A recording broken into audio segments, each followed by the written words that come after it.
All right, so we are on air. Welcome, Keepers Fellowship. My name is Robert Warburton. I go by Lashiel Vaher in the Keepers Fellowship Discord channel. I am one of the founding members of the Keepers Fellowship, and tonight I will be running session 0 of my newest online Monster of the Week campaign. This is a continuation of my in-person game I've been running with a group of friends at my house over the last couple of years. And as we were just kind of speaking about, we've actually only run maybe 3 or 4 total mysteries, but we just tend to have lots of sessions in each mystery. I'm going to try to tighten that up for these online sessions since we're kind of migrating to this platform. The primary reason for the migration to the platform is the in-person games have gotten kind of hard to schedule because everyone's busy. We're figuring these evening games might be a good opportunity for the group to get together on a bi-weekly basis on a regular schedule. As part of that, I have had the opportunity to invite a few new people into the game. Denny will be joining us. He's a new member of the Keepers Fellowship. Say hi, Denny, and if you'd like to introduce yourself. Hey, I'm Denny. I walk to Mordor on the in the Discord. And Katrina, you are a friend of mine, longtime personal friend, and a member of my Second Life community called Progeny Vampire. You want to introduce yourself and tell us a little bit about yourself, if you want to share? Well, he calls me Katrina or Kat, but my real name is Jennifer. Yeah, I call everybody by their character names. It's a keeper's habit. It's just kind of funny. But so my character is Motw Steel, and I don't really know what my login is on Discord right now. It probably has something to do with my Second Life name. So it's like you're not a member of our Keepers Fellowship Discord yet. I need to bring you guys into that. We'll sort that out this week. So we have several other members that are supposed to join us, but for various reasons, we're not able to get in tonight. Mike is off dealing with some family issues, and he will be back in the next session, which should be in 2 weeks. He's one of our primary characters and an ongoing member of this campaign. Rick is also not able to join. Actually, funny, I just called them both by their actual names. Yeah, I know. I'm sorry, Jen. I will start calling you Jen instead of Katrina. I think I met you first as Katrina, and therefore it's just stuck. It's okay. I don't mind. And it's actually Katarina, not Katrina. So I'm just getting it wrong. Everybody calls me Kat, so it's okay. Yeah, all right. Well, anyway, so Mike will be joining us next time, and Rick is not feeling well. And I told him since we're just doing some character generation at retcon, it would be okay. Is Richie going to be joining us? Who?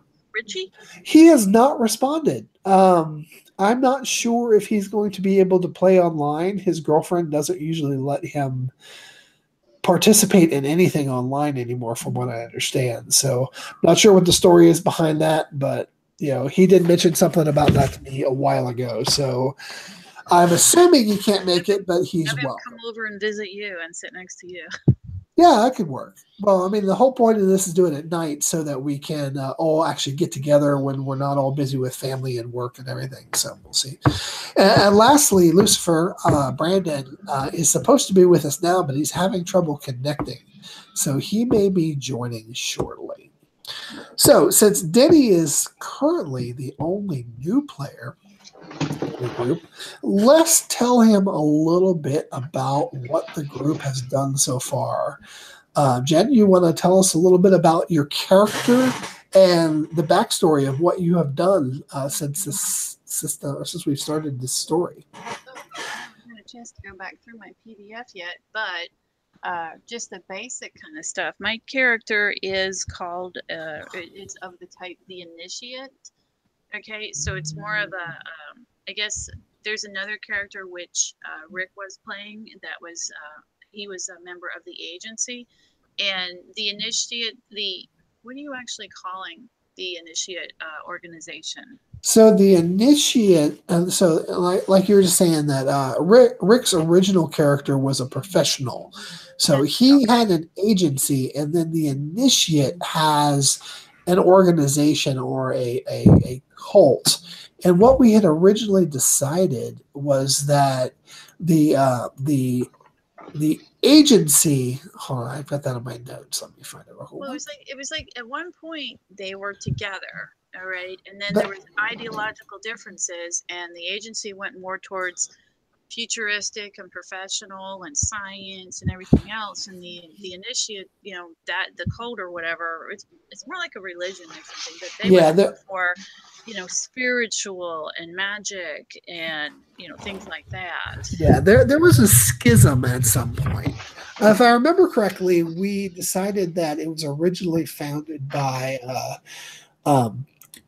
Roosevelt, the Teddy Roosevelt and the Rough Riders, and they started it, and it became the religious side of it split off and became the Priory of Illumination and Extermination, while the official sort of FBI like CIA like part became NACID, the National Unexplained Cases Division, or something to that effect. So anyway, in a previous, I can give you a little quick background, and this is mostly for you, Denny, because you're going to be joining, and we're going to talk a lot about your character here in just a minute. But let me tell you. I was just going to say real quick. Actually, the cult part of it, or the priory part of it, is sure. like centuries old. Oh yeah. Oh, that's true. Maybe it had. Maybe it was. We've retconned it a couple of times, I think. Yeah. So I think we were even thinking that it might have had the Knights Templar, and a lot of those organizations from back then were originally part of these two things. That could be. Okay, well, we'll make that canon right now. Okay. Part of my plan for tonight is to retcon anything prior to our starting the video series that needs to be retconned. So if there's something that doesn't make sense, or yeah, he's still not able to join. Oh well, sorry, Lucifer. Keep it as the Priory of Illumination. Okay, the Priory of Illumination. Just drop the extermination part. Yes. All right, so the Priory of Illumination. I'm going to change that in your character. Illuminators. So let me ask you both: can you all see the character roster I created? Yeah, I can see. I have the spreadsheet up right now. Oh, great. Okay, so I kind of filled out the basic part of this as we've gotten started. This character keeper spreadsheet was originally created by somebody in the Gauntlet gaming community, and I got a copy of it because I've played in a few of their games. I like the basic format, and I made a bunch of changes to it to better fit my gaming style. Adding some extra features and some extra tabs and things like that. And eventually I'm going to morph this into an online character generation and play aid tool. But this is a good start. This is letting me kind of understand the kind of information that we need to track and how it's best to display it. So anyway, backstory. So we have the Priory and we have the agency, and you guys got involved in a couple of cases. You investigated some spooky phenomenon in, I think it was like Wisconsin or something like that. Yeah, and then you had your Crooked, who was played by Richie, had gotten recognized because she had spent some luck, and one of her old underworld contacts took an opportunity to lay down some smack, and she ended up on the run, and you guys ended up in Alaska where you faced off against a small army of ghouls. And I think a ghoul queen too, right? A ghoul queen was the leader. Yeah, you guys met. Actually, you took her down, didn't you? I think so, yes. Pretty much by accident, if I remember correctly, with a very unusual physical move, falling through a sewage pipe or something.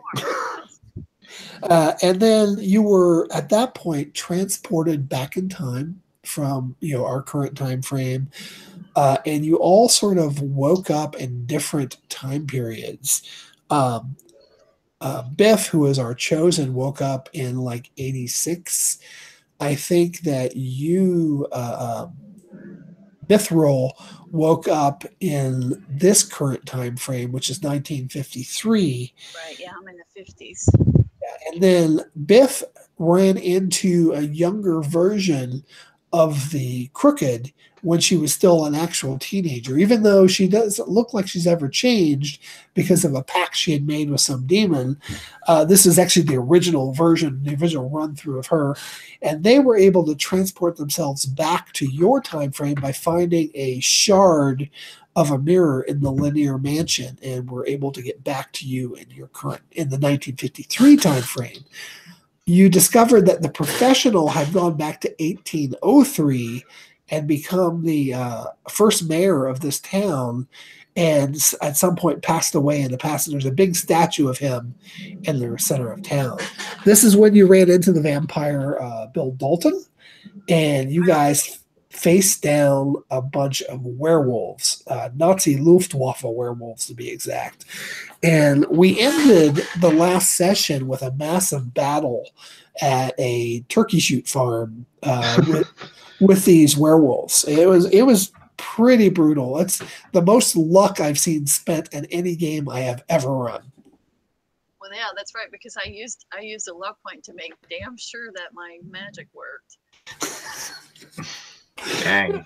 Yeah, it was great. It was actually, no, my favorite battle was the battle at the burning gas station when you guys were fighting all those ghouls. That was awesome.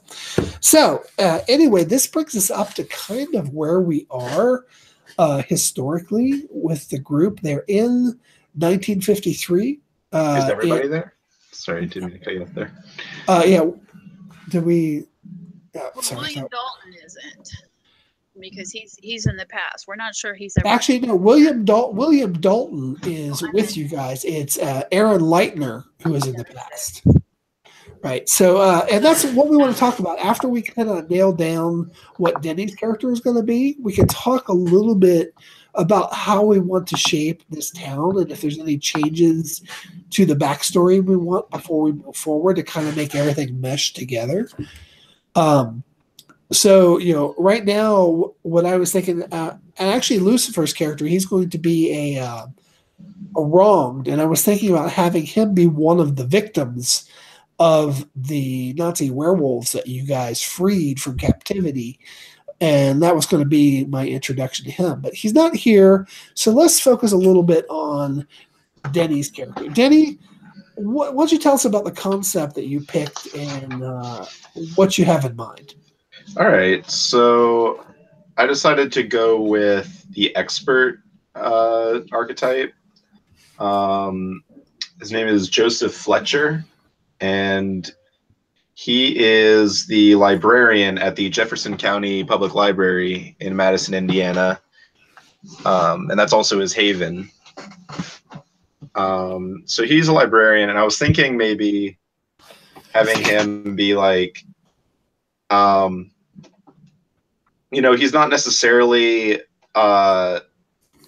like he's an expert, but he's sort of an expert by accident, in which he doesn't know that the stuff that he's like very interested in, like lore and different like cultures, like mythologies and stuff, but he doesn't realize that it's real. So he's accidentally an expert. I think you and I had a similar conversation to that in the forum group the other day. Yeah, I like the idea a lot. So he's basically the head librarian at the library, the curator per se. Yeah. Tell us a little bit about your haven that you've picked up. What are the options you've chosen, and how do you see it being laid out? All right. Yeah, what do you mean by haven?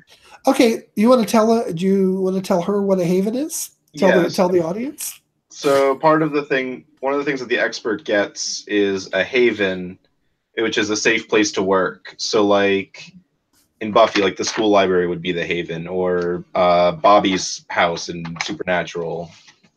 Just like it's like a home base. It's home base, okay. It's like a safe spot that he can work and do stuff. And so I've made the library my haven. I would say like the basement would be the more would be like where he would like be doing all the monster stuff. So what I chose for the haven, so far I have the lore library. Oh, that makes sense. Since it is a library. I decided to put like an infirmary, and that'll kind of tie into the third option, which is the panic room. So since it's 1953, Be like a fallout shelter. Exactly, yeah. So a lot of public buildings from the 50s were modified to have like a fallout shelter, and usually it was like a library or a school or like a large building like that. So the panic room is the bomb shelter. I think that makes a lot of sense, and you've probably got inscribed runes and wards and stuff like that, that while you don't really know maybe that they're there, perhaps somebody prior to you had them inscribed and you just thought it was very cool. Yeah, like it's like a nice little... From the priory. Maybe. Let me ask you this. I'm going to actually go into character mode now. So, Mithril, you are now going to be a sort of a small-time leader. You've just taken your first step into leading a faction of the Priory here in this time zone with what's his name? Your former, or who will be your mentor years later from now. What is the name? Raphael. Raphael, So my mentor in my original future. Right. And now you are currently his mentor. Right, So a lot of circle logic. So Raphael and his team of 3, counting himself, have been here in town for a while before your arrival. Do you think they might be aware of Mr. Joseph as being a person to go to for certain kinds of knowledge, or has he just been flying under the radar? No, I would think that he probably, because I'm thinking somebody like that with an interest in things like that has probably been sending out to other libraries and stuff and borrowing books and, so he might be on the radar. Joseph, what do you think? I think that makes sense. I would probably be like, requesting from other libraries around like the county. So you're getting like flagged books, flagged by the Priory, and maybe the Priory visited and like was kind of like, hey, we can help you. Let's like in disguise or something. It was kind of like, hey, let's decorate this bomb shelter. But what they're really doing is inscribing like runes and stuff that makes it into like a good panic room. So, or it's also possible that your predecessor, chief librarian, might have been from the Priory, and that's why you were chosen, was because they found you interesting.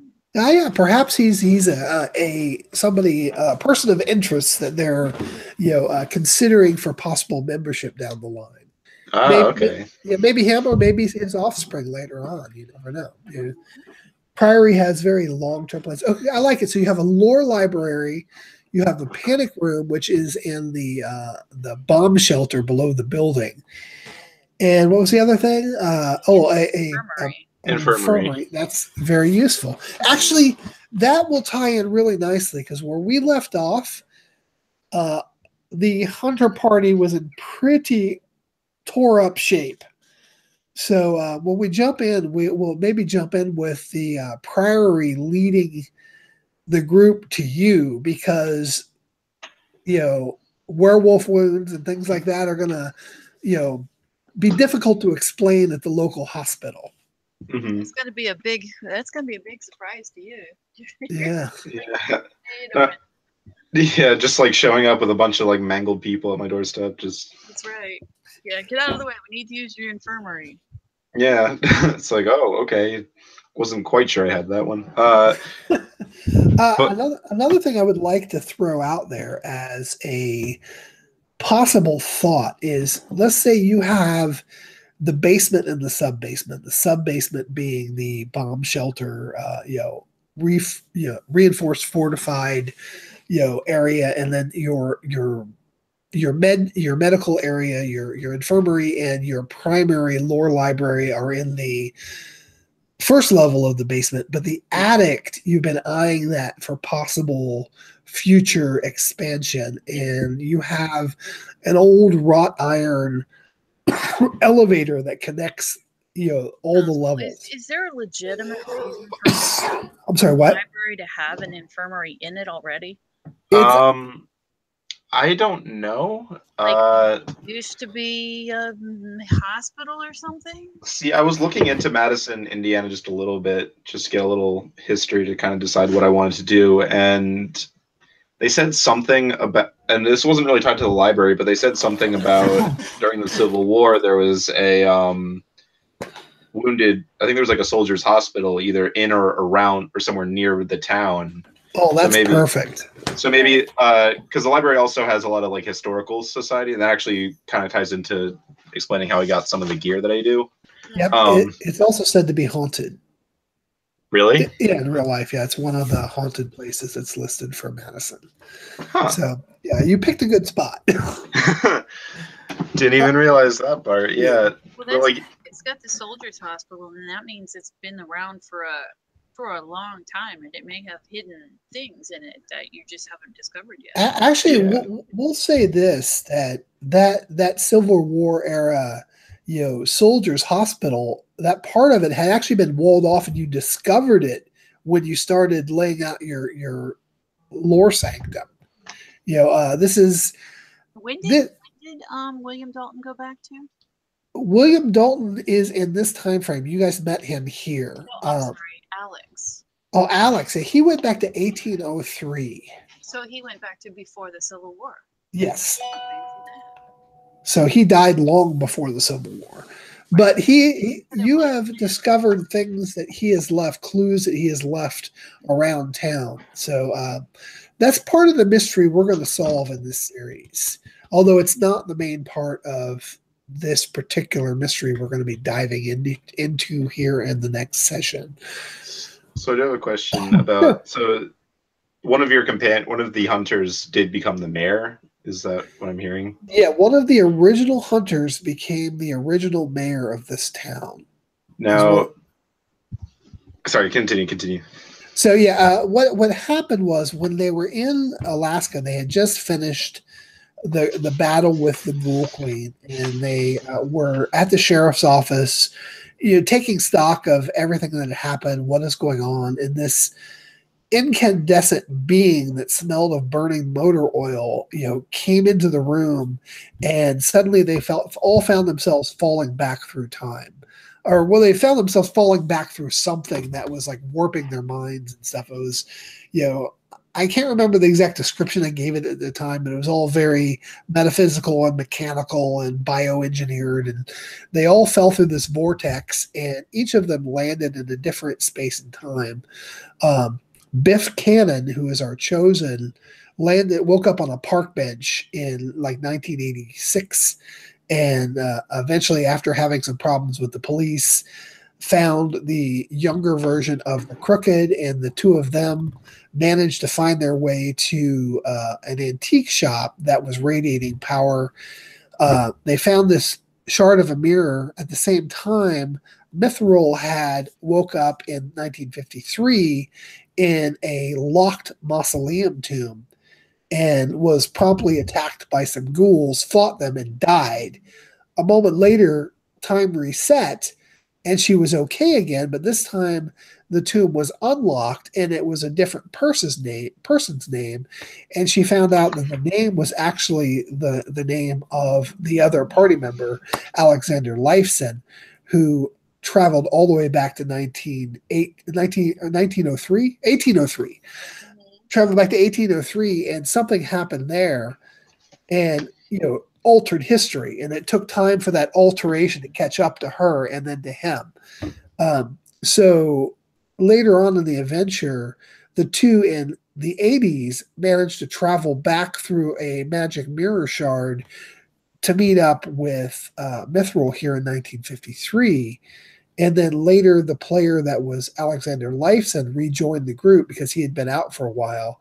He came in as a new character because we weren't ready to go back and explore that earlier timeline yet. We didn't really have time for it. So he picked a new character who became Bill Dalton, a vampire from the Old West. Hey, look, I think Lucifer just joined. I see his symbol. Yep. I just see that.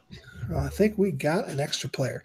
So anyway, the party in the current time frame is our initiate, Hello, Lucifer? Brandon.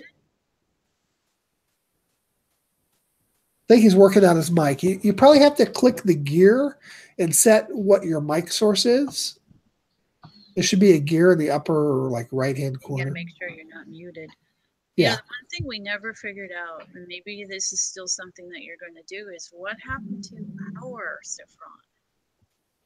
That's something else we might try to answer in this session. So, or not in this session, in this series. There's actually a number of questions that we wanted to answer. And that was one of the things I wanted to talk about with you and Rick tonight, but Rick didn't show up, so we'll save all that for later. Let's focus on kind of integrating these guys. So I like where we're going with Denny's character. Denny, actually, hopefully Lucifer can. How old is he? Oh, I haven't really picked out an age yet. I would imagine he'd be kind of like maybe like mid-30s or something. Like he's kind of a new guy, especially, and that could tie in well with the fact that he doesn't know all the secrets to the library. Young college professor-ish kind of. All right, so that means he should be young and strong and reasonably fit. Yeah. Oh, yeah. So, go ahead. Oh, I forgot what I was going to say. Okay, so I was going to mention something I started to talk about a few minutes ago, which is, your Haven. Part of the reason you're keeping a low profile is this is 1953. Attitudes towards witchcraft and the occult are not exactly what you would call cordial.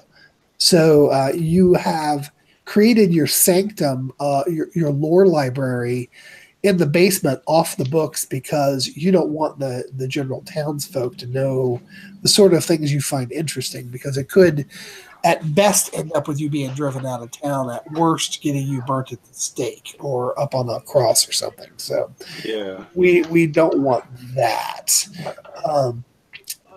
You have I gave you 2 free advancements because you're joining kind of mid-session or mid arc, and everyone else has already leveled up a bit. What were the 2 advancements you chose?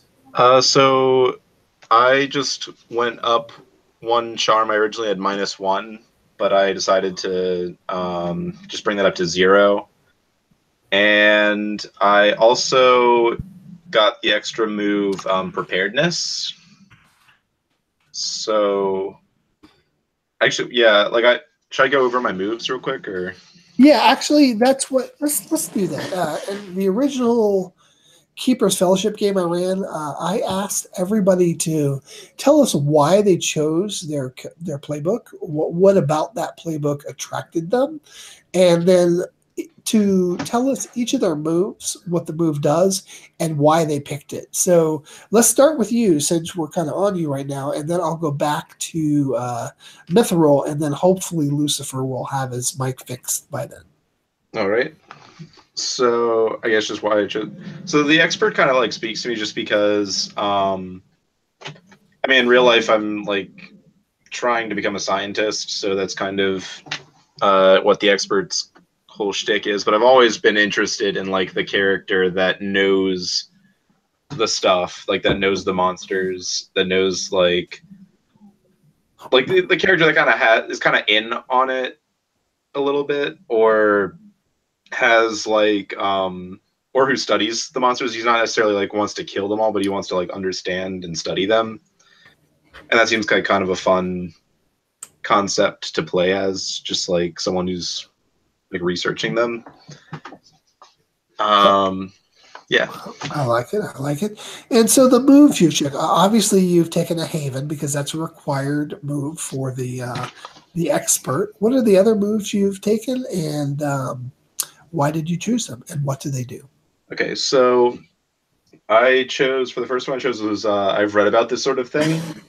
That's a good one. So you roll sharp instead of cool when you act under pressure. And that just kind of goes back to the whole thing of he spent a lot of time reading books and learning the lore. Again, he doesn't necessarily realize that it's going to come in a lot more handy than he thought it was. But I guess I thought it would kind of make sense for his character to be like well read in the so like if he's going up against say I don't know a Hydra, he like knows that like from Hercules that it would make sense that he could like recall that information on the spot. Yeah, I really like that idea. I mean, it fits really nicely. Mechanically speaking, your playbook is strongly bound to that stat. So being able to roll against it for something that is not normally rolled against it really helps you out, to some extent. Mm-hmm. And the other move? So I chose 3 because I leveled up. Oh, okay. But I chose preparedness. So if you need something unusual or rare, you roll sharp, and on a 10 plus, you have it there. On a 7 or 9, you have it, but it's not with you. And then lower than that, it's just in a really bad place. I've kind of figured that because he's like because like the library, like just looking into what it looks like they keep a lot of records historically, and have like artifacts and photographs and stuff. So I think it would make sense that he would have like access to some of the weirder stuff. Like maybe a meteorite crashed in like the 1800s and now he has access to like cold iron or something. Anything you need that you can explain in the fiction this way works. It's very useful. Mm-hmm. And adds a lot to the fiction as well. And what's the man with a plan? So the man with a plan is you roll sharp, and on a 10 plus, you hold 2. Not quite sure what that means yet, but on a 7 to 9, you hold 1. So you spend the hold to be where you need to be prepared and ready. And then on a miss, the keeper holds 1 they can spend to put you in the worst place, unprepared, unready. I like that. Okay, yeah. So I can explain what a hold is in concept. In the system and in most Powered by the Apocalypse games, which Monster of the Week is one, you have the concept of hold, which is a currency. So just like you described, if you get 2 hold as a result of a roll for something, you don't have to enact that right away. You can hold those tokens per se. They're just mental tokens that I have 2 instances of this thing. And then you can spend those when you want to or when it makes sense. So if, for say, in Investigate a Mystery, you roll really good and you get 3 hold for asking questions, you may ask one of those questions right now because it makes sense for what you were investigating, what you were doing. And then later on, within the same scene, you might say, well, now we've discovered something else. I want to use my other question. Does that make sense? Okay, yeah. So, like, all right, yeah, that makes sense. Yeah. Now, in theory, holds do not expire unless they explicitly say so. But I do like to try to keep them within the same scene or the same session. So if you end up with a bunch of holds from doing something, whatever move you're using, and the session ends, then 2 weeks later, I got to remember all those holds you've had. I don't really like to get that bogged down with it. So let's not be crazy with them. But, holding an investigate mystery or a help somebody out or something is completely reasonable. Mm-hmm. So I think that he's just kind of, I don't know, like, I feel like he's kind of like, his personality is, he's very calculated in that he likes to think things through, and like the prep work is pretty important to him. So if you could think of somebody in fiction or history that he's most like, who would it be? Oh gosh, that's a tricky one. Yeah, in fiction, I'd say like Giles would probably be the closest, just because he spends time like researching, or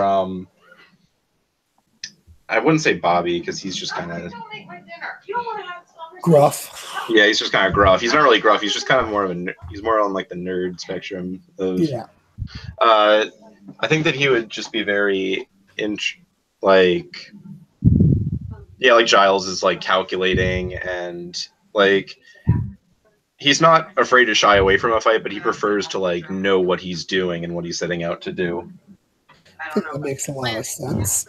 All right, so I think we know a bit about your character now, who you are, where you're from, and how you're going to possibly fit into the scenario. And I think it really works, especially since the group is now somewhat focused in this particular time frame. Jen, why don't you tell us a little bit about Mithril? Why did you choose the initiate playbook? What spoke to you? And what are some of your moves and what do they do and why did you choose them? That sort of thing. Okay, well, I've looked at the playbook here, and well, to be honest with you, one of the reasons I picked it was because I liked the picture on the front when you passed them out. And also I wasn't really sure about a lot of the other ones. I wanted to do something a little different than what I usually did, like in Second Life and stuff. But I liked the concept of being a fighter and also being a protector. In the description for the initiate here, it says, since the dawn of history, we have been the bulwark against darkness. We know the evils of the world and we stand against them so that the mass of humanity need not fear. We are the flame that cleanses the shadows. So it's kind of like it's like a Men in Black sort of thing, but from the beginning. All right. So these would have been the people that have been fighting evil since evil first trod upon the earth. And I kind of like the concept of having that long history, okay, and that it would have been in my family, for generations back. So it was a opportunity to have a really complex character with constantly being more discovered of her past. Makes sense. That's actually good to have that information. I had never really thought about what gravitated you to that particular choice, and now I can add more fiction to support that. So it's pretty cool. Okay. How about your moves? You got quite a few. You want to pick like 2 or 3 that you particularly like and describe what they are for the listeners. Like I said, a lot of our group are learning keepers, and this stuff gives them some extra information on how to run their games and things. So give us 2 or 3 moves that you like and what they do. Well, yeah, I don't think we've been doing some of these things now that I'm looking at them. But we had one of the ones that I picked was ancient fighting arts. Okay, because so I have a crossbow for that, and I have like hand-to-hand combat for that, and then my sword. It says it's a silver knife, but it's basically a magical artifact that will morph into whatever type of blade I need at the time. I have the mentor is one of my moves, okay, which is kind of strange now because now I am my mentor's mentor, so I'm not sure whether that one really works anymore. I've got do I have the helping hand? I think I do. Okay, so that when I help out another hunter, they get +2 instead of the usual +1. Yes, you do have helping hand, and that is a good question about the mentor situation. I'm going to leave it on the books for now because, in theory, you can still use it to reach out to the order. And we can assume at some point we'll discover who your new mentor is in your current role. Yeah. Well, If the very main move that I get, okay, that I don't have to pick is when you are in good standing with your sect at the beginning of each mystery.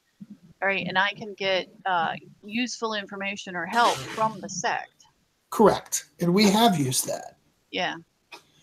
So, although we haven't used it each time, actually, no, at the start of this particular mystery, even though you were gone back in time, you went and found a payphone and called your sect. That's and, right, I did. And that's how you ended up running into your old mentor, who is now a young person.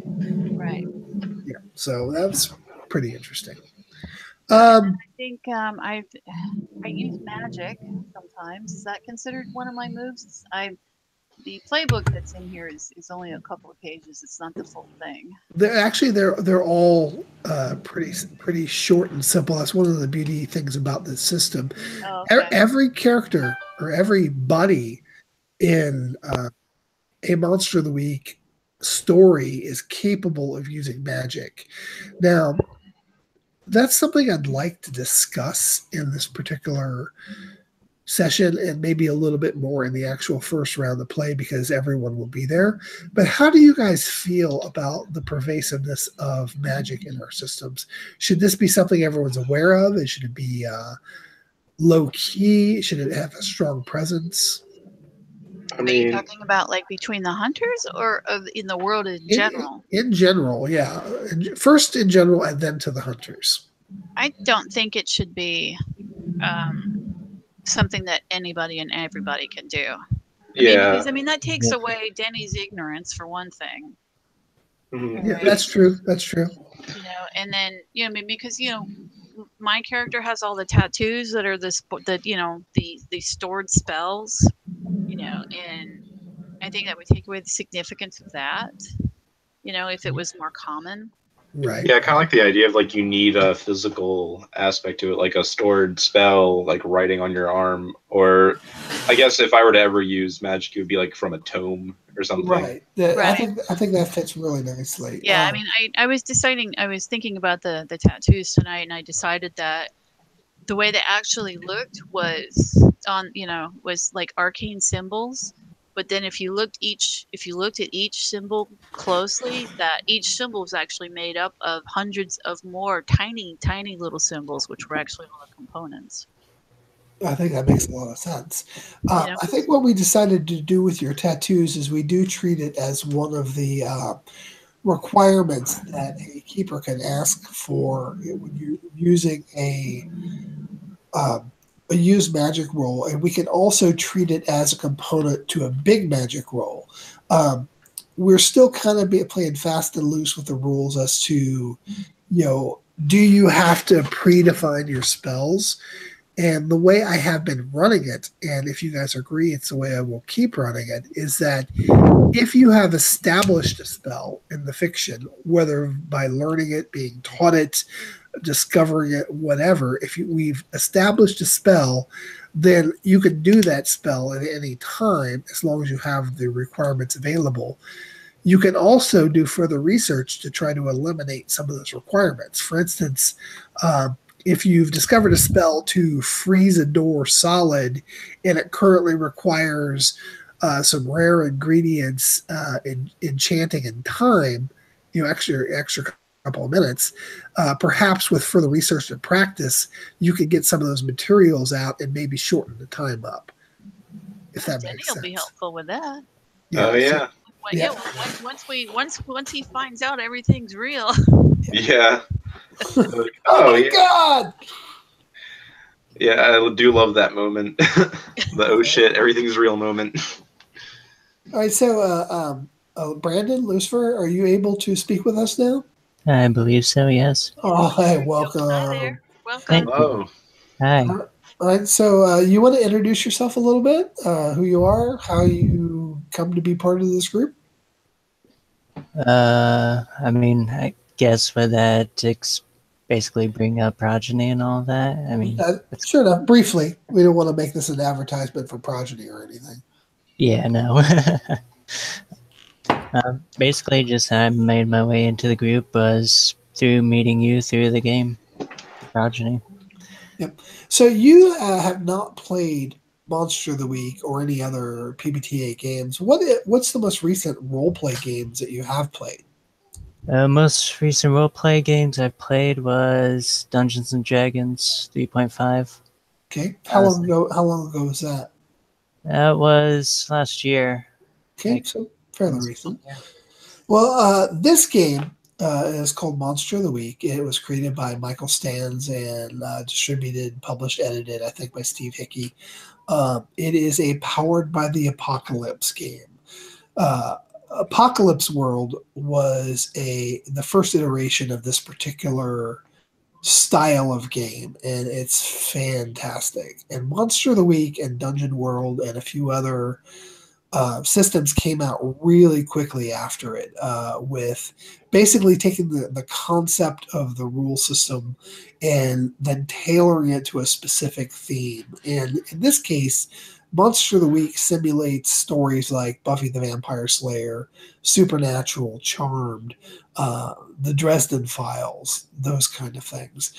A little bit campy, a little bit serious, or crunchy a little bit, but it's mostly story based.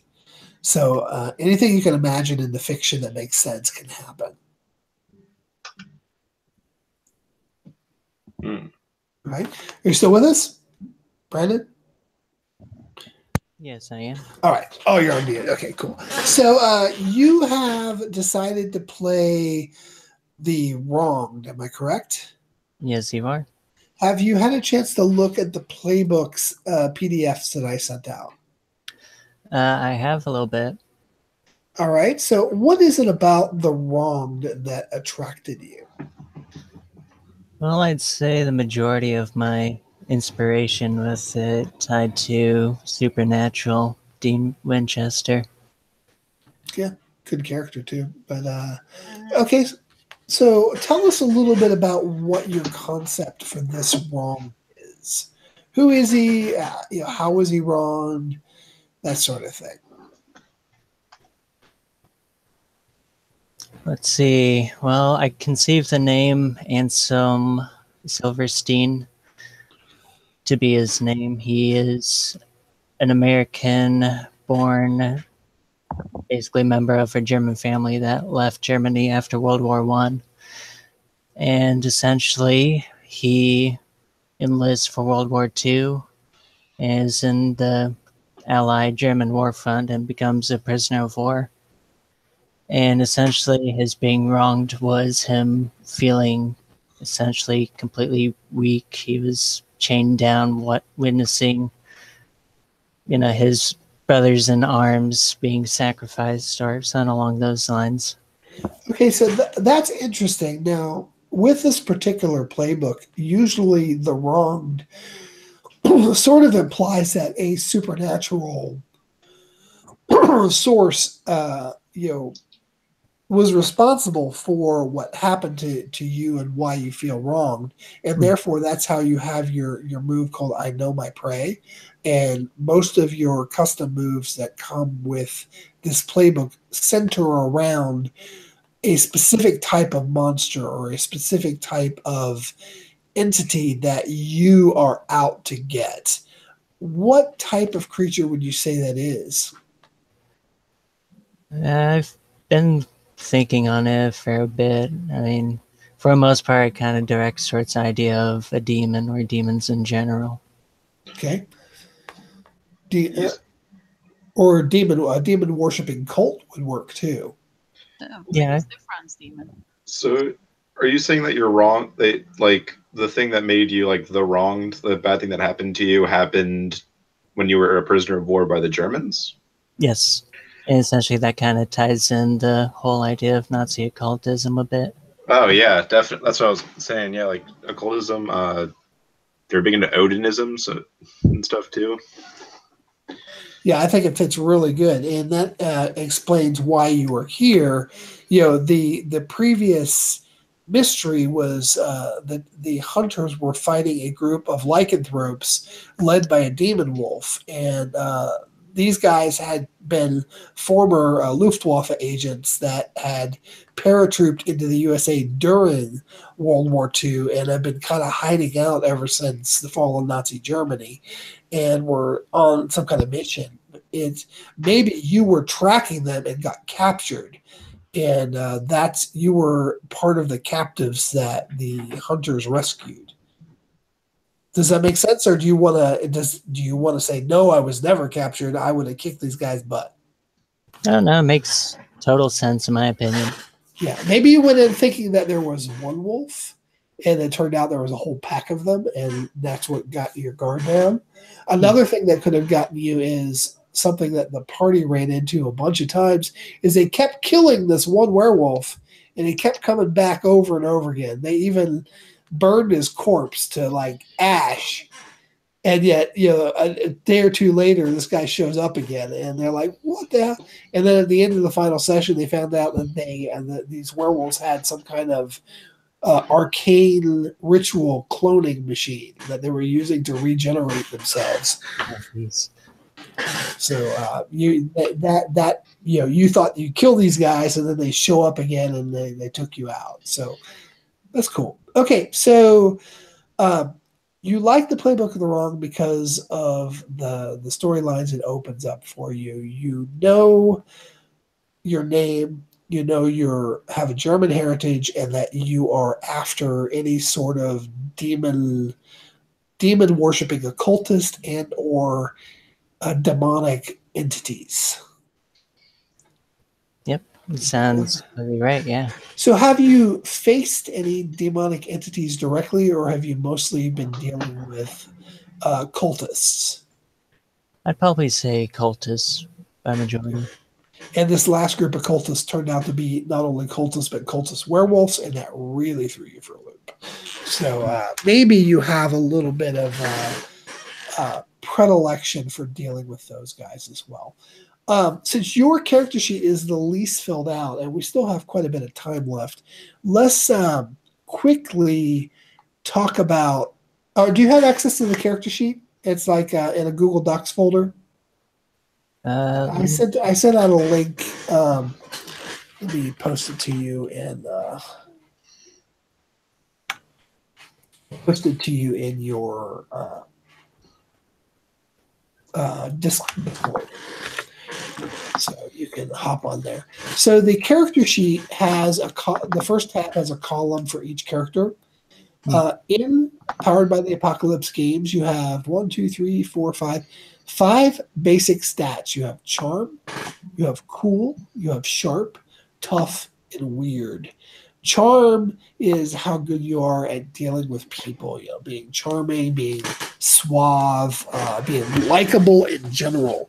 Cool is not Fonzie cool. It is your level-headedness, your ability not to panic, your ability to get things done when you are under pressure. Then you have sharp, which is your ability to notice things, small details, your ability to be aware. Tough is obviously how tough you are, whether you're able to kick ass with your fists and feet, use weapons, whatever. It's your ability to fight. And weird is your ability to deal with the unnatural, such as using magic or dealing with strange creatures, things like that. So in the playbook, you have a set of choices for combinations to make. Your playbook type, no matter what you do, you're going to have a toughness of +2. Can I ask a question? Sure. You input our charm, cool, sharp, and so forth in here. Yep. Now, what's in there now are current numbers or are beginning numbers? As far as I know, they are current. And actually, this is a good point. I didn't have all what I believe are the correct information. Your character sheet, from what it looked like, was level 5 with a note that this session you would level up to 6. However, when I looked over your character sheet, I could only find or figure out 4 total advancements that you had taken. I saw that you had taken, you got leadership of your team, command, you got helping hand, you took +1 sharp and +1 tough. Those have both been applied to your basic scores. However, So there's I was one. like tough 0 before and sharp 1. I'm not really 100% sure. Yeah, well, let's look into that later. Okay. Yeah, let's look at that between this session and next. Yeah, something I But want to. you do have one advancement that I know you got that I have no idea what it was. So you can take that now to be whatever you want it to be.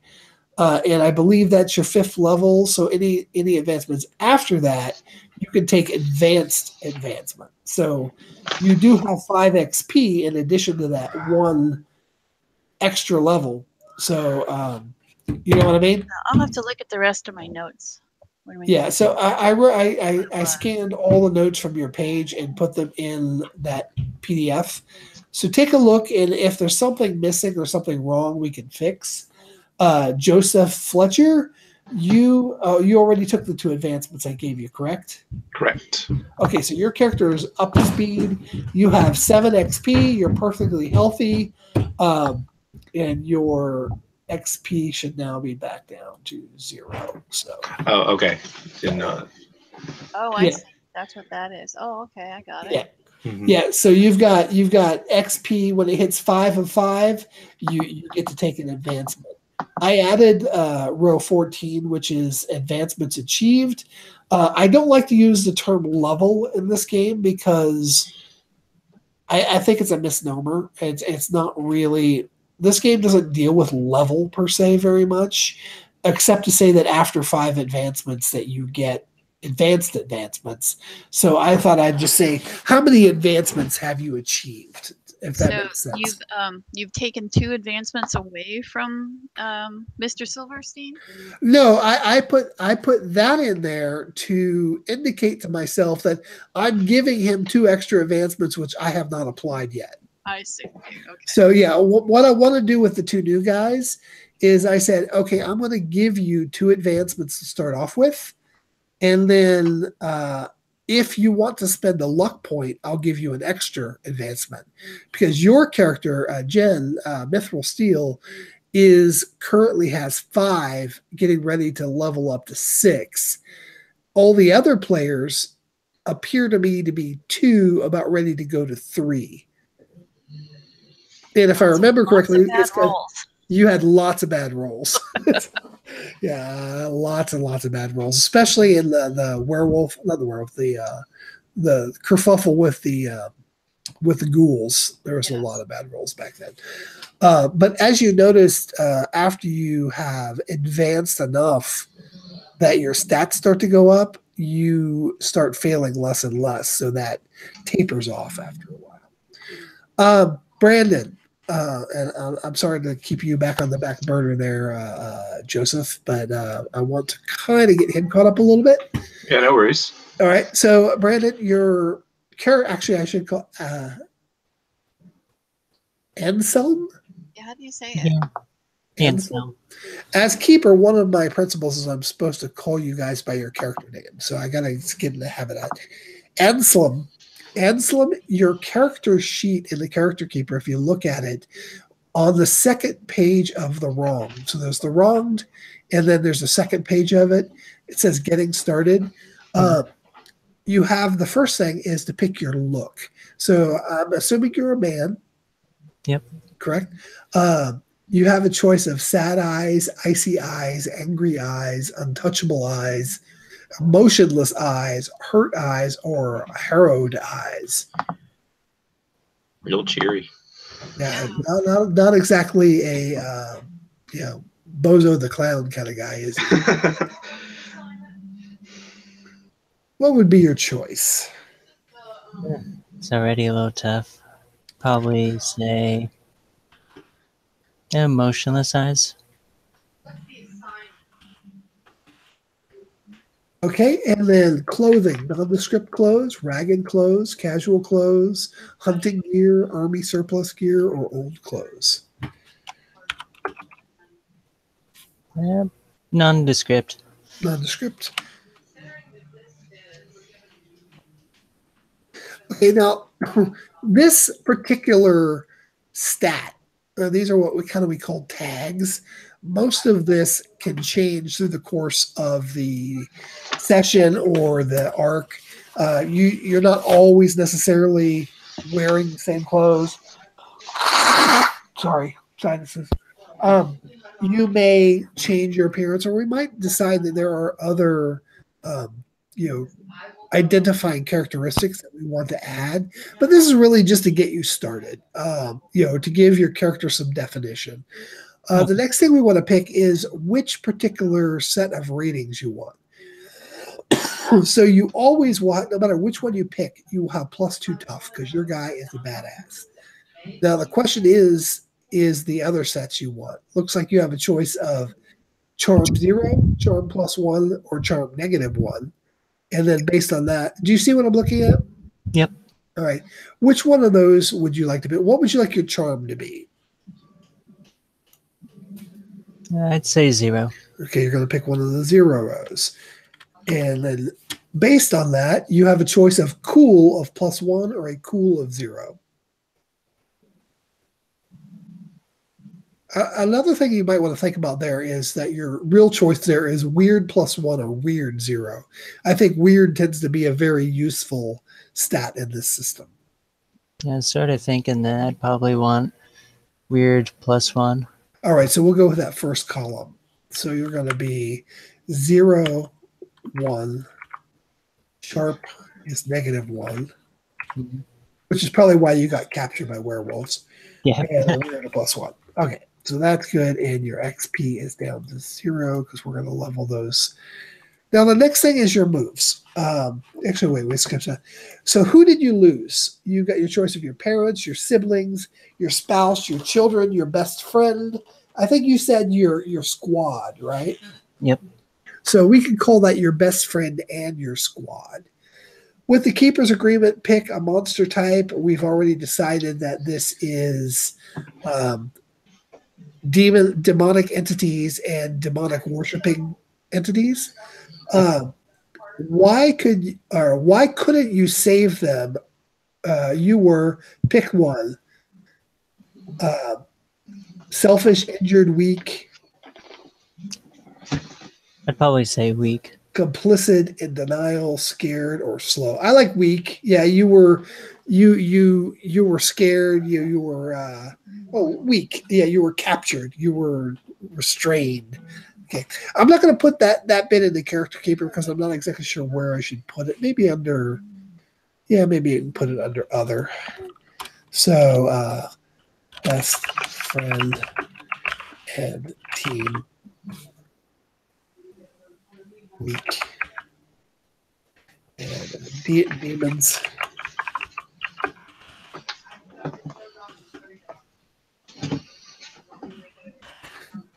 Enough. Okay, now here comes the core bit of the system. So we're going to go back up to the first page of Wronged. Powered by the Apocalypse games all center around moves. A move is triggered by something in the fiction. For instance, if as keeper I say you enter the room and there is a large patchwork man with stitched up arms, greening, molding skin. He's huge. He picks up a large cask of some liquid and throws it across the room at you, right? What do you do? Tell me what you would do in that situation. Doesn't have to be this character, anybody.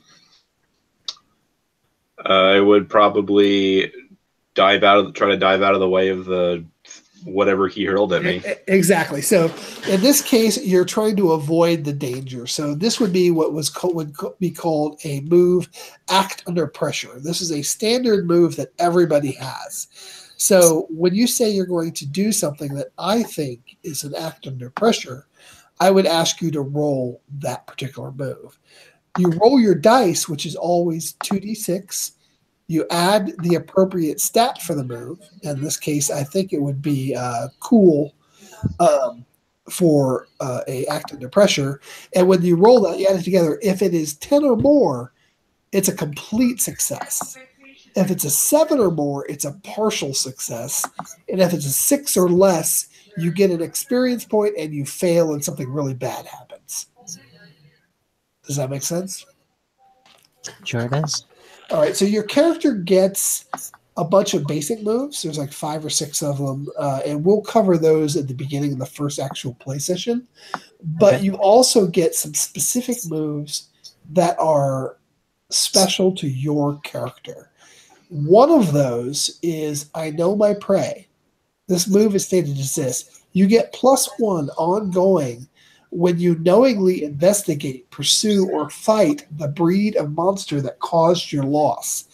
So if you are dealing with a group of demon worshipping thugs or a demonic entity taken form, if you are rolling an investigate mystery, if you're rolling act under pressure, or any other role that kind of fits that thing, you get an extra +1 to your roll. That's pretty cool. I'd say so. Okay, and then under that, there are a list of other additional moves you have. You get to pick 2 to start with. So you got Berserk, Never Again, What Does Not Kill Me, Fervor, Safety First, DIY Surgery, and Tools Matter. You want to look over what those say and tell me which 2 do you pick. I was considering Berserk and Tools Matter. Okay, so I like that.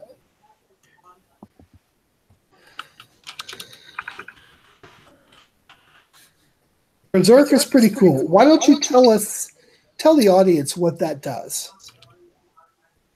Let's see, with Berserk, no matter how much harm you take, you can always keep going until the current fight is over. Oh, like a berserker rage. Okay.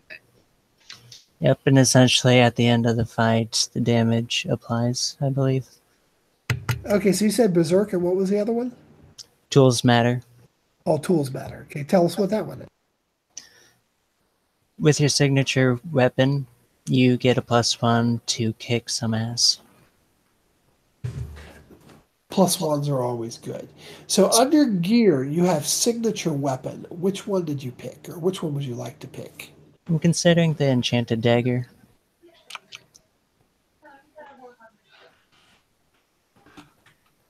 So that's 2 harm and magic.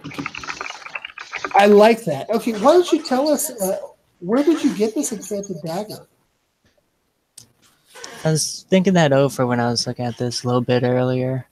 I was considering it as just being like a family heirloom, or otherwise when my character was finally freed by the Allies from the Nazis, perhaps he was able to get a hold of it from one of the officers. I like that. How about your character wasn't freed by the Allies? You actually eventually escaped, and one of your fellow prisoners taught you about these demons and these demon worshippers and gave you the dagger, and he didn't survive the escape, but you did, and you carry that dagger as sort of a remembrance and a promise. I like that a lot more. Okay, so I think that's pretty cool. You escaped from a POW camp, and then you've been kicking ass ever since until you realize, oh, there's also werewolves. All right. So the last thing is you can pick 2 additional weapons from the list. Let's say a 38 revolver and a big knife.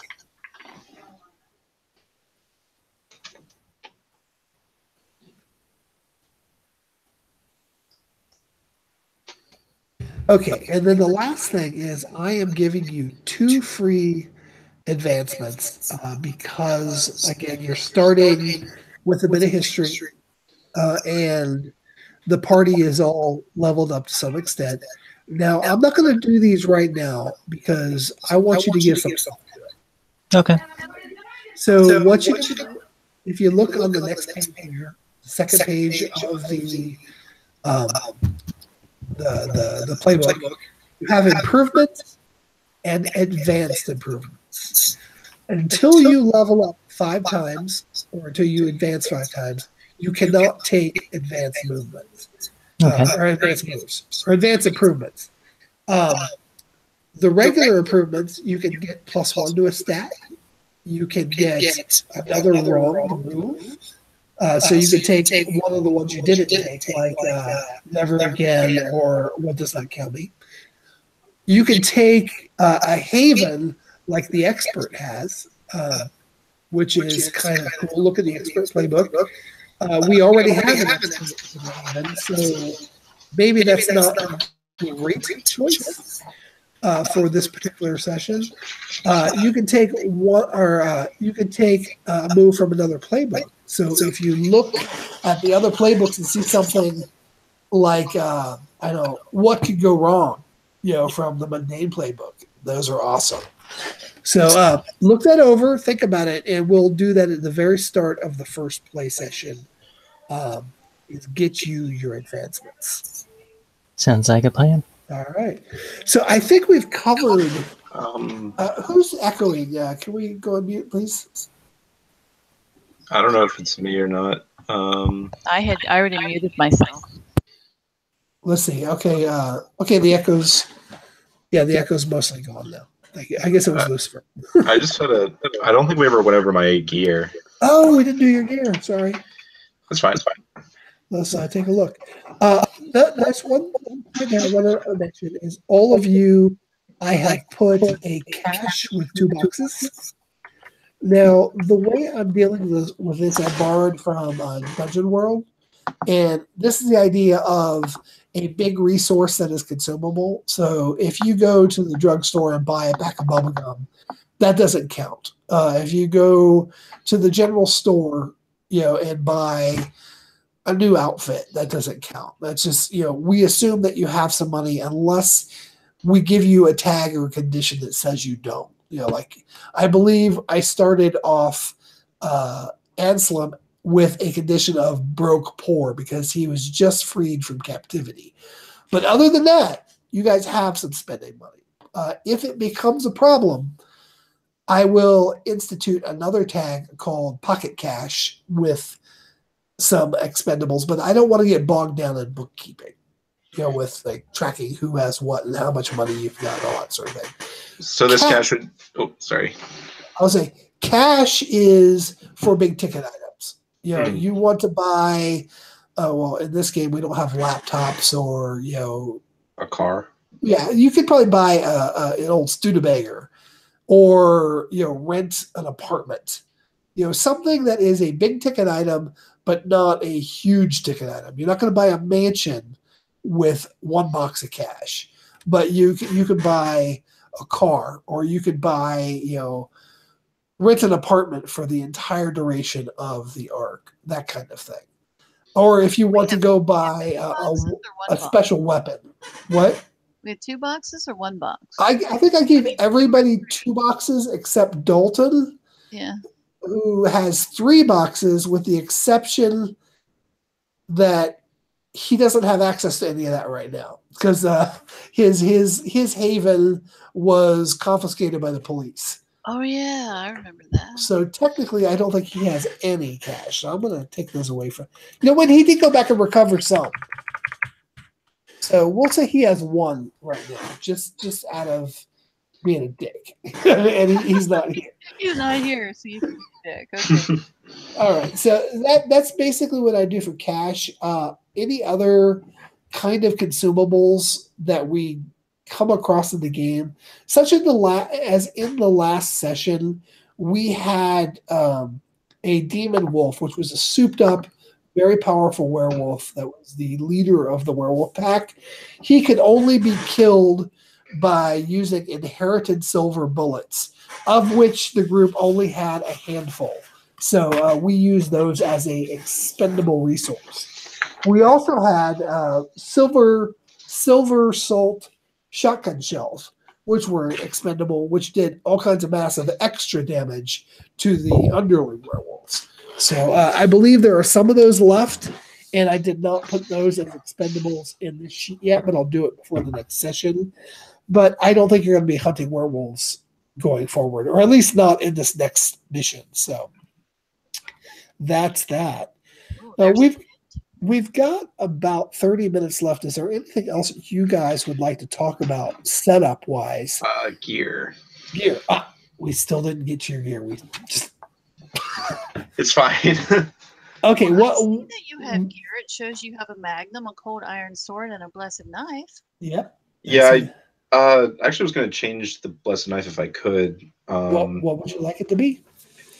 I was going to change it to a shotgun. I feel like that would make more sense because, like, So I have an excuse for why I have a cold iron sword. Couldn't really come up with a reason why I would have a blessed knife at this point, just because I'm not really in tune with the whole it's all real yet.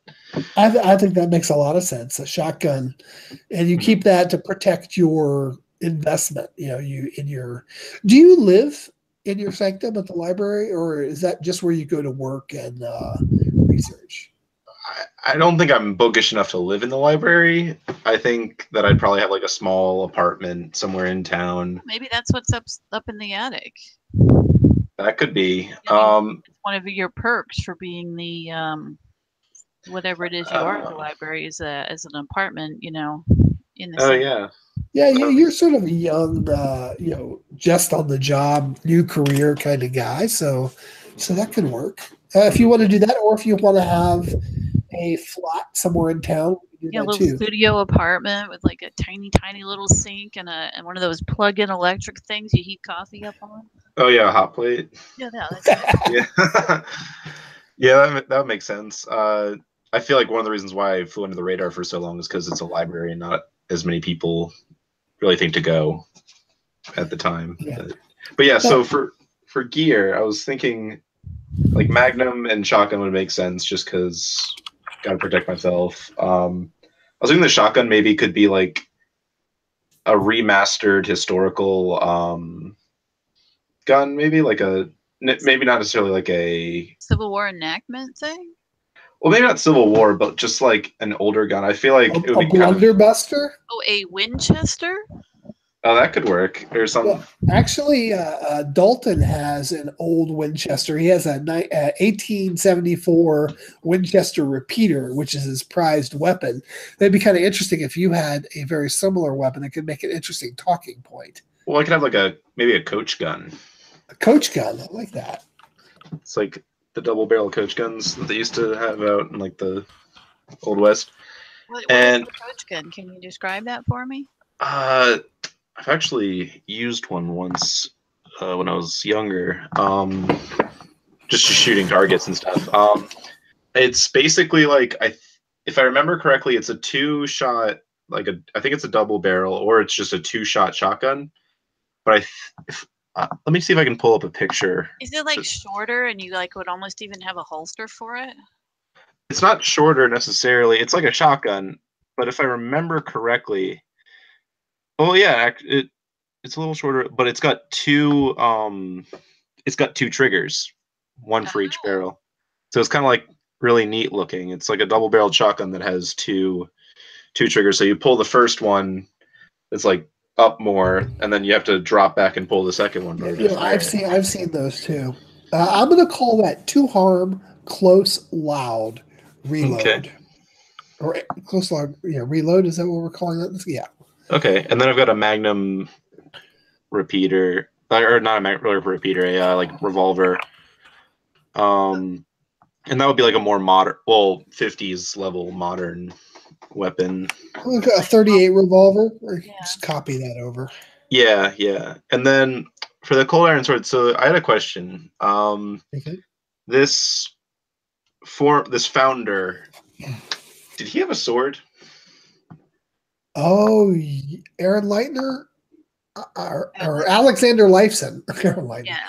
I think he was roughly based on Alexander, or what's his name? Aaron Leitner from Anne Rice's Chronicles. Alexander, I can't remember if he had a sword, but I bet he did. Because I thought it'd be fun to. So, like, since I'm in charge, like the historical aspect of the town too. You have his cavalry saber. Yeah, like a remastered cavalry saber that just happened to be made out of. Since he's a hunter, he would know to make it out of cold steel or cold iron. So I just have that that I have worked painstakingly to try to remaster and stuff. Yeah, you've refurbished it, and it's honed to a razor's edge. Mm-hmm.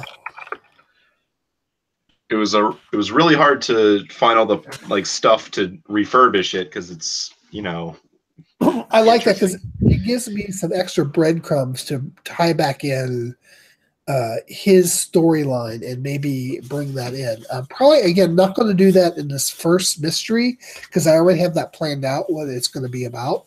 Mm-hmm. And you guys are going to stay in this timeline for a while. But at some point, yeah, I think you guys are going to go back in time. Also, go ahead. Oh, I was just going to say, don't I have a crossbow?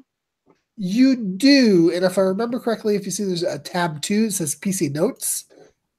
I created the top one is stash for anything that you have but is not on you. I was putting on that second window, and then I also have a area for wounds. If you take any specific notable injuries, I like to write them down separately, so even after they're healed, we can think of them as scars. Oh, okay.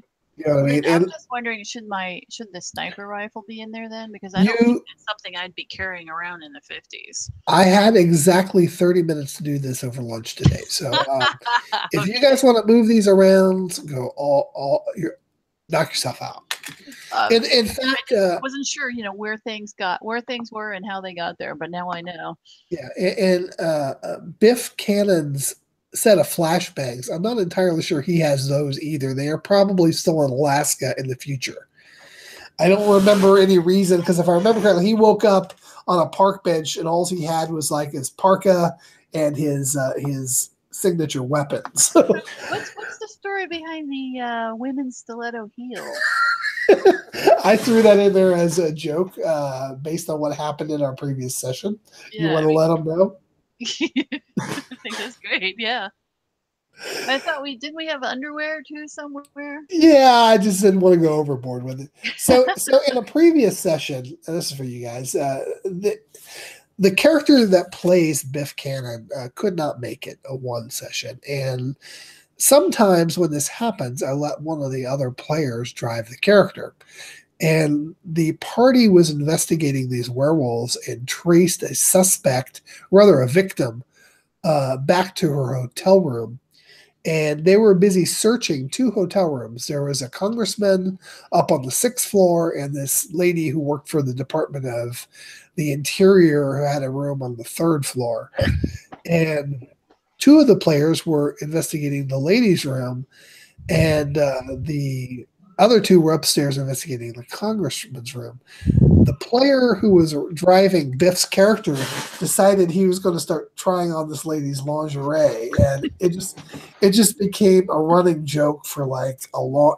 Well, it's still a running joke with that character that he's always finding like strange bits of women's clothing in his gear. So when I put the character sheet together, I threw that on there just to see if you would notice. Yeah, well, let's just leave it in there and see if you notice. Okay, I guess they didn't find it all that funny. They're not laughing with us. I chuckled. I guess you had to be there. Yeah, sort of have to be there. I'm sure we'll have all next time you're not here, we'll make sure something happens to you. Oh dear. That's the thing. You have to be here, otherwise things happen. Well, it should be easier now that we're doing this in this time slot. I mean, most of us, have gotten off of work, and like in my case, my family usually goes to bed just a little before we start this, and if I get to bed, 11:30, 12 o'clock, I'm fine for work the next day. So this is probably the easiest I'm going to have it. The weekend in face-to-face games, really difficult for me because I got kids and taekwondo and music lessons and all the other stuff that they're doing all the time. So very, very busy. Okay, any more gear-related questions? I think I'm good. All right. Well, actually, I did have one question. Sure. What I was asking, because I have had no use for that sniper rifle, and because everything we do is up close and personal. So I'm just wondering, since we're kind of doing if I can trade it in on something else. What would you like? Well, I'm thinking maybe did something more like a handgun, but I don't know what she would have that she would have had before that she could have brought with her. You know what I'm saying?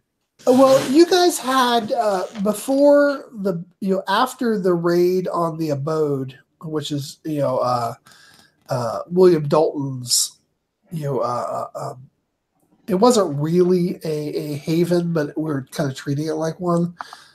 It was the basement of an antique shop, but it was huge. Could I get something from my team? Yeah, I was gonna say get some. You had time. You had several weeks while you guys were doing your final investigation before you finally tracked down the werewolves. So there was some downtime where you guys were hiding out in the hotel and all that. You could have gotten anything you wanted from your team or what have you. So pick something as long as it seems reasonable that you could acquire it in 1953. Well, then I guess I'll just take a 38 like everybody else. Okay, seems fair enough. Should be easy enough to find ammo for it, Yeah, exactly. Okay, so you can go ahead and update your sheet, mark it down. So I'm going to take off the sniper rifle. Right. Trading that in. All right.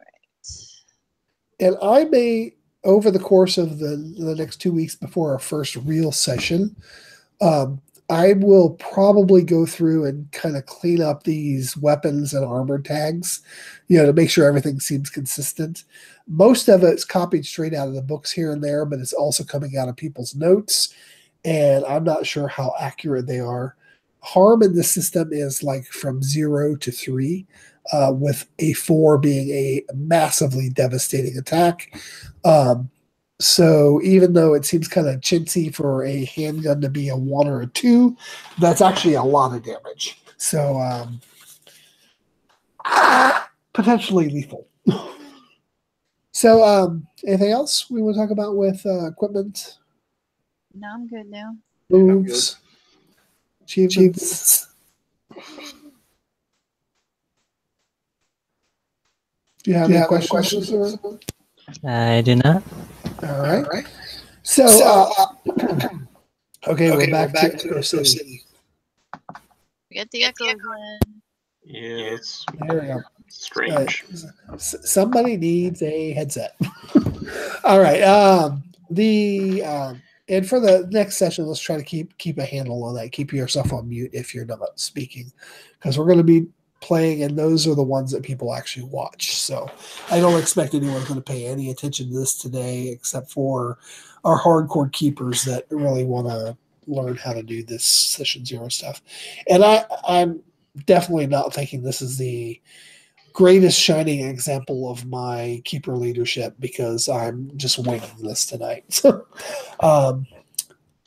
we're going to start off with the aftermath of the battle at the chicken ranch. I don't know, the chicken ranch, what we call that thing. It was the Willow Sickle Lodge. You guys had fought and killed a bunch of werewolves. You guys had entrapped and then slew the demon wolf. You had found its inner sanctum with its strange biomechanical ritual device that was filling sacks of meat with stuff and creating new copies of these guys. You destroyed that.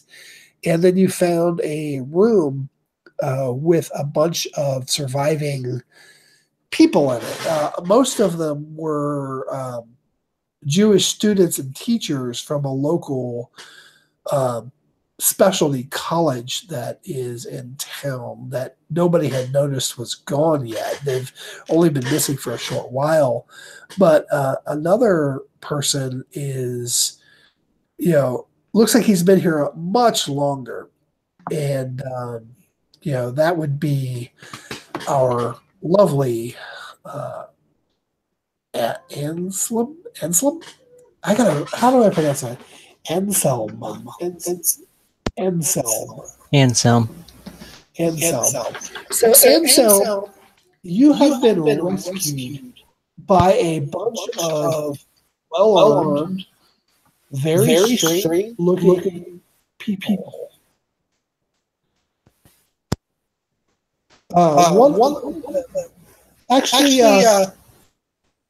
Mithril, in the battle, you were not dressed as your 50s women streetwear. Were you wearing leather armor or something?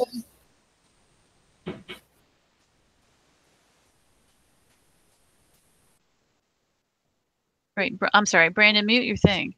There you go. Oh, okay. I'm sorry. What was the question again? What was I All doing? right. So, were you during the battle? How was Mithril dressed? Well, I think we were dressed kind of like 50s reporters, weren't we? Yeah, you might have been. Come to think of it. Okay, so you, as you're helping the refugees out. Okay, you're gonna have to speak for the whole team here because everybody else is not here at the moment. But what do you think your group would do at the conclusion of the battle? Are you going to stick around for the authorities? Are you going to bug the hell out? It's a good question. Well, I'm pretty sure that I would say that all of us that were fairly regular looking would probably, I mean, well, okay. What happened to the werewolves when we killed them? Did they turn back into humans? What do you guys think? What happens to werewolves in our world when they killed? I think that they did turn back into humans, except for the demon wolf who basically exploded. There's bits of guts and bones and charred bits of flesh all over the place.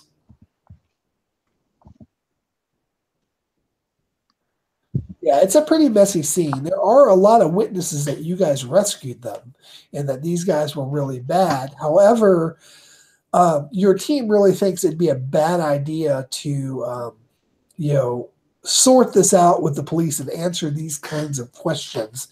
Plus, a lot of you are injured. Right. That's why I'm thinking that we need to probably. Well, how many people did we rescue? I think there was like 20 or so, of the Jewish contingent, and plus the Anglo-looking dude who is in bad shape. So maybe you take him with you, and you guys all head off in the van and arrive. We'll just speed forward to this because we are kind of coming up on time. We're going to speed forward to this. You guys are in the van. Your Raphael knows that the local librarian who has tended to a lot of, or rather been interested in a lot of occult materials, has a working infirmary that he ordered some parts or some components from this group. So you guys could show up there and possibly get treatment, given that I think it's like 2:00 in the morning at this point. Yeah, and I think probably if there really are all those people there, maybe somebody could steal a school bus or something and go back out there to get them and bring them into town or bring them to wherever they. Right. Actually, let's say that Raphael will make a call to the police on the way. He'll stop at a payphone and he'll let the police know that there's been a shooting and get the police out there and get those people picked up and rescued. Yeah, I think he's got local credentials. Right. Well, not Fed like Indianapolis or something like that. Yeah, but I mean, he can pretend to be a local Fed. Yeah. Right, Okay. so, that works. So he stays behind. I don't think he was injured. I know some of them were, but I don't remember which ones for sure. Yeah, let's say at this point though he was okay. So your van pulls up. Raphael's not with you. He's dealing with the police and the other refugees and all that. You guys get to the library and it's pretty late at night. And you're gonna knock on the door and Wasn't there a door around back? Well, is there a back entrance to the library, Joseph? I mean, I would say there is. I would imagine that since Joseph is spending a lot of time in the basement, he'd have like some kind of doorbell thing that would play down in the basement, just so that he would know if someone is trying to come in or something. Yeah, they actually had something akin to closed circuit TV systems back then, but I'm not sure the library would qualify for having one, but possibly a expert who has a haven here may have been supplied one by his initiate or by his sect contacts. His priory contacts. Yeah. Priory contacts. Would you suggest that you have some sort of closed circuit surveillance? I wouldn't say like a security camera, but maybe like some kind of like motion sensor. I don't know what they would have in the 50s, but like something that. I was gonna say, I was just thinking if he's in the basement all the time, basements usually have those little windows up at the top, and so maybe he like a casement window. The van, just driving down the alley towards the back of the library. I like that. You hear the crunching of tires on gravel in the back parking lot. Okay, yeah. So since it's 2 o'clock in the morning, I'm probably gonna grab my 38 and go up there. All right. When you open the door, there's this group of ragtag. Some of them are bleeding people that look like they've just come from a war. And I'm going to have to say that maybe some of the sect members from Raphael's group would know him. Yeah, actually, might have met them in the past. Yeah, he's dealt with Raphael before, but you do recognize the one guy, Andre. I actually have him wrote down as Talbot and Newman. Okay. I just picked those names at random, but if you want one to be Andre? Sure. Okay, I'm going to turn Talbot into Andre. I don't like that as too esoteric. Andre. Newman? Okay. Yeah, you recognize Andre as being an associate of Brother Raphael, who has he's provided you with some rather obscure tomes that you were doing research on recently. All right. So what's this guy from the library doing with gunshot wounds? Yeah, I show up. So like, Andre, what are you doing, man? Like, it's 2 in the morning. He says, oh my God, what's the wrong page? So Joseph, this is my commander, Mithril Steele. She and my team have just defeated a great evil that was doing much damage to this town. You may have read stories in the paper of these wild animal attacks. Well, yeah, I kind of thought that they were like wolf attacks. You could say that. They were. You could say that. Well, I guess come in quick. So kind of like usher them in and shut the door behind them. Follow me, I guess. I didn't think I'd have to use this as soon as well, at all, really. I kind of thought that it would just be for like a little hobby, but I've got an infirmary down here. We know. All right, so you guys all get inside and down to the infirmary. Now, what's the infirmary? Let's see, we're looking for the expert here. There we go. What's the infirmary give us? I can heal people and have the space for 1 or 2 to recuperate. The keeper will tell you how long any patient's recovery is likely to take and if you need extra supplies or help. Okay, I'm going to say at this point, if I remember correctly, everybody has like a lot of like 1 and 2 kind of wounds. They're just a bunch of them. So he's going to be able to stabilize anybody that is unstable, which I don't think there really are any because you guys used a little. I was going to say, I've got 2 shots in the shoulder and a claw. I'm going to say over the course of this evening, you guys are able to heal every wound that you have. You can heal 1. So if you have a 2 wound, it's now a 1 wound. If you have a 1 wound, it's now a 0 wound. But don't erase the wound. Just mark it as 0 wound and leave because I have the max there to show what it originally was. We'll deal with Biff and Dalton when we start the next session. Do you guys want to discuss how would you like to explain to Joseph what you guys are and what you've been up to? I'm going to let you do that. So wait, Mithril does have like bullet wounds. Yeah, well, she's got a bullet wound and a really nasty, looks like a part wolf, part human claw mark across her torso, like her rib cage. Mm-hmm. That's ripped through bits of leather armor. Yeah, last time I turned to Andre and said, you know, last time I checked, wolves don't carry guns. What the hell's going on here?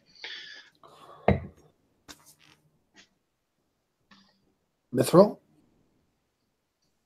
Joseph, Yes. I hate to tell you this, but a lot of what you've been reading about that you think is fiction is not. Okay, is this?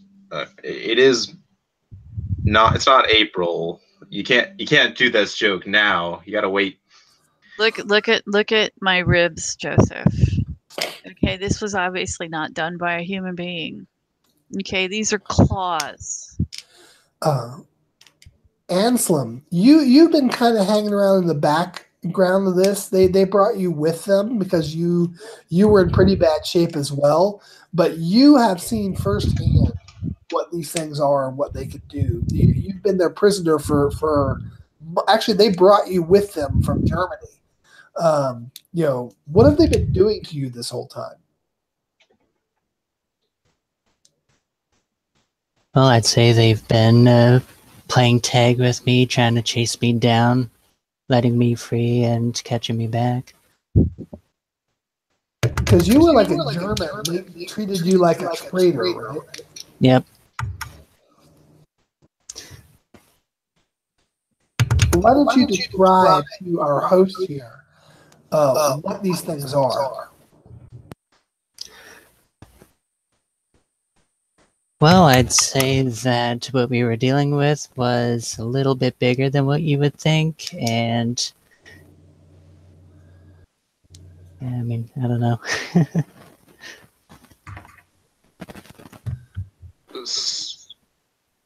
So you're saying that these wolves tortured you like a human? And they walked like a human. They change. Man, what's his name? I don't remember.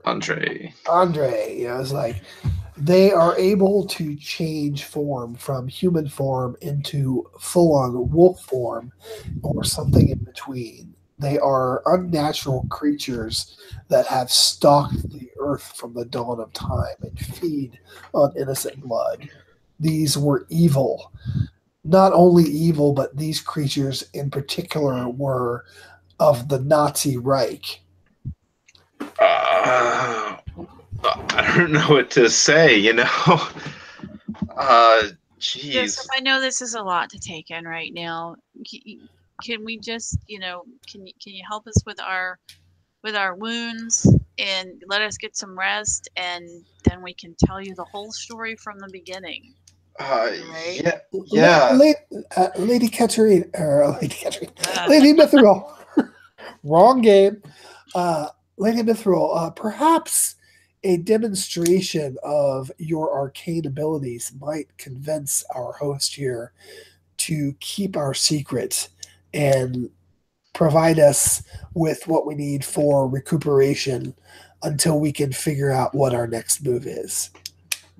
So maybe I can do like a small magic and just that's what flame in my hand. Right, you want to try some sort of use magic? Yeah. So use magic. You have a couple of basic. Well, I was gonna say the tattoos are usually activated by me using my own blood on them, and I've got plenty of that. So when you use magic that is not big magic, and I'm thinking that this is what you would want to do, you have to choose an effect. So you can inflict harm on someone or something. You can enchant a weapon. You can do something that is beyond normal human limitations. You can bar a person, place to a specific type of creature. You can trap a specific person, minion, or monster. You can banish a spirit. You can summon a monster into the world. You can communicate with something that you do not share in language. You can observe another time and place. You can heal one harm, injury, or cure a disease, or neutralize a poison. Anything other than that, we get into big magic territory.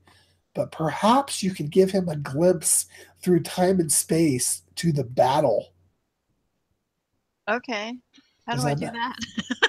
Well, you have to describe it. How? I'm assuming you would have one of your tattoos that could give you a portal to something that you witnessed.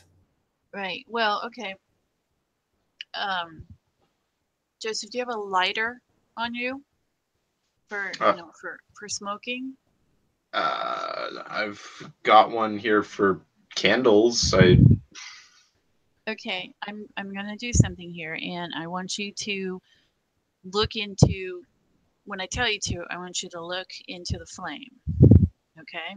Okay. So, what I'm gonna do is I take some of the blood from one of the wounds on my side and basically rub it into one of the tattoos on my hand. All right, and then it incandesces. Yes, and that's kind of odd right there, right? And then I take my hands and I cup them over the flame, and then kind of like push upwards, and then above the flame becomes a short image of the werewolves that we were fighting. Yeah, you get like a camera. Why don't you actually roll me your use magic roll though? That's okay. Well, I don't have a dice handy. No, I didn't know I was going to need one. If you have a phone, I think Siri can roll dice for you. Oh, really? Yeah, just ask. I know it can roll. She can roll like d20s and stuff. I don't know if she can roll 2d6s. Oh, that's fine. I tell you what, for the sake of this little vignette, we're going to assume it worked because I think we're overtime now. So we'll assume it works. You get the flames explode up out of her hand and like some kind of fireworks display, incandesce back into a ball, and you see what looks like a television set, but it's color, and you see a giant wolf with a huge walking on two legs burst through a barn door and is trapped by a similar magic spell to this in circling flames, and it is unable to move. You see several other werewolves, fighting with agents, and there's just a huge battle raging across this wooded barn-like area. Well, I would imagine that Joseph would have dropped the lighter the second it whooshed up, but the fire remained there just from magic. Yep. Yeah, so I dropped it and kind of staggered back a little, and as it starts to unfold, I start taking a closer look, and I just when it ends, I guess I just kind of look at them all and I don't really know what to say. I mean, I guess I kind of hoped, in the back of my mind, that it was all real, but I don't know. I don't know what to say.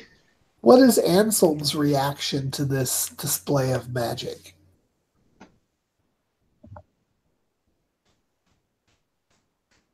Anselm gazes with awe and slowly steps back before falling onto his backside. All right. So with that, I think we're going to fade to black, and we will pick up with the start of the first mystery session in 2 weeks, if that's okay with everybody. Yeah, that's fine. Sounds great to me. And I'm sorry we didn't get to do Can you go back? Just remember when you use it like a walkie-talkie. When you're talking, turn it on, and then we'll all be quiet. And then when you're not talking, turn it back off. Those of you who have headsets, you don't have to worry about that. I try to turn mine off and would be quiet for a while because my keyboard's really, really clunky.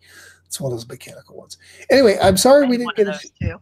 Yeah, I'm sorry we didn't get a chance to do much actual role play this session, but I'm very pleased that Lucifer slash Anselm was able to Anselm was able to join us. I was worried he was not going to be able to.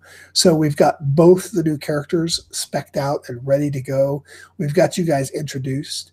You may have noticed I completely skipped histories, and that's because I don't like them. Generally speaking, I like to, if we're doing a brand new game, everyone's brand new, it gets you a nice kickstart, but I like to have things naturally evolve and develop a history together. Just my own personal preference as keeper. I am working on converting a system from the Wild Blue Yonder for an additional XP mechanic, which is called keys. But I haven't had enough time to really get everything converted yet. I've been working on that in the Keepers Collective, the Keepers Fellowship, for a while, but I've been busy with other things for the last couple of weeks, so it's not ready for use. At such a point when I get that ready to use, we can bring it in. But in the meantime, I think you guys generate enough XP with just dice rolls that we shouldn't have to worry about it. All right. Is that okay? Lastly, in the next session, we will use a dice roll screen, and I will have screen shares available. So I use Roll for Your Party from the Gauntlet community as a shared dice rolling screen. We can also use the Keepers Fellowship Discord game room channels because we can type keys in there, but I need to get everybody in there before I can do that. And I didn't want to waste time with it during this session. So I'll get everyone. What's the dice roll thing called? The dice roll thing I use here, let me post it. This is the one that I usually use. I'm going to post it in the chat. Where is the chat out here? Okay, so here's the chat. Posting a link. If everyone clicks on that link and take a look, and then I will switch my OBS over. So looking at the OBS, you can see that, oh, it's a different room. Hold on, let me grab that room.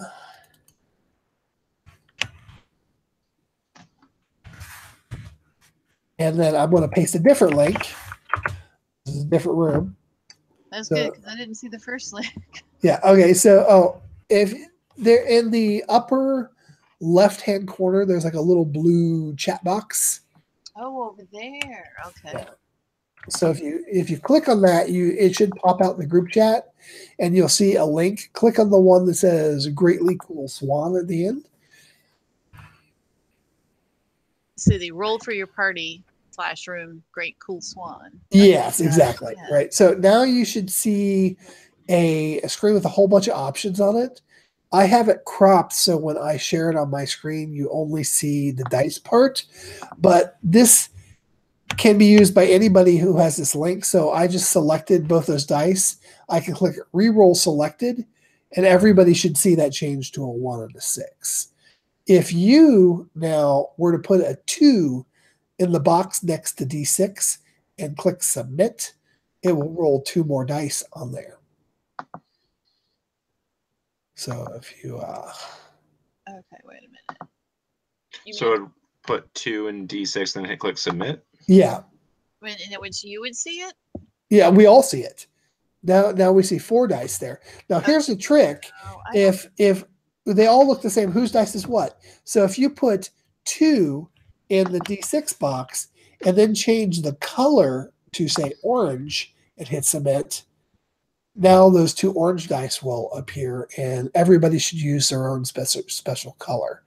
So this screen lets you throw up things like images, share note cards and things like that. But we generally just use this for dice rolling. How do I change the color? It's over on the end. It's a drop down. Yeah. So and also, I see it. Yeah. Yeah, you can also clear. Let's see, where is it? Delete. Or oh, there we go. Yeah. Oh, here we go. So here's the clear button. I clear it now. All the dice are gone. Now do it again. Roll your 2 dice. Oh, you got to put 2 back in. So now once they're there, you don't have to do that again. Just select them. Click on both dice and click the reroll selected, and then you don't have to mess with the colors and all that sort of thing. Okay. Oh, all right, yeah, and then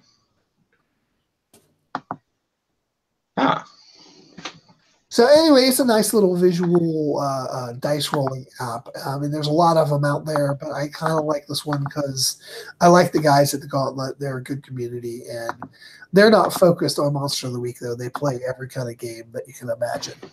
And I'm just interested in MOTW for the time being. So that's we're here and not there. How do you select them over and over again? Just click on them. Click on each dice individually. It'll turn red on your screen. Oh, it's not, though. Are you using what kind of computer are you using? A regular PC? Yeah. So if you click on the die, it doesn't turn red? No. That's weird. Okay, I guess you're stuck with it re-rolling the normal way every time. So yeah, when I click a dice, it actually turns red and selects it. Try this. Just try this. Click 2 dice. It may not turn red on you, but just click 2 dice and then click re-roll selected. See if maybe you just can't see the red color for some reason. Use this to... Oh. Yeah, it looks like it's working. I see the blue dice are changing. Oh, that's me. Mine don't. I'm the purple one. Oh, I've got too many other things. I mean, I'm double clicking on the dice on my Grammarly. Are you clicking on my screen's display of the? Or I'm are you clicking on my browser. Oh, okay. So anyway, we can play around with this between now and the next session to sort this out. Like I said, they've been running games in our Discord server, and we've got a voice room and a chat room. But I like to use these Hangouts because I can broadcast them live and save them and share them. If we do it through the Discord, it's not easy for me to record them. So that's pretty much all I have for tonight. Do you guys have any ideas, questions, thoughts? No, I'm pretty good. All right. So I'm pretty excited to get this thing started. Mm-hmm. Yeah, same. So it's in 2 weeks, you said? Yeah, I'm going to be out of town next week, so I can't run next week. But 2 weeks, we can do the first Hunter session. All right. Sounds good. And hopefully the other 2 guys can be here. It's actually a big party. I normally run 4, and I think we got 6, counting me. All right. So this should be a lot of fun. A big challenge for me is going to be keeping things on track and keeping the spotlight shared.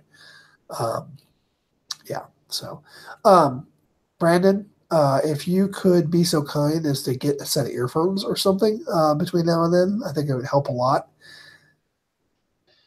Yep, no problem. If you can't, that's fine. We can just do the walkie-talkie thing. But yeah, that echoey thing was a bit distracting there for a while. All right, guys. Thank you for joining me. It's been a lot of fun just getting this thing set up, and I am looking forward to seeing what you guys do next time. All right. Yeah, same. All right. See you guys next week or 2 weeks. All right. See ya. Bye.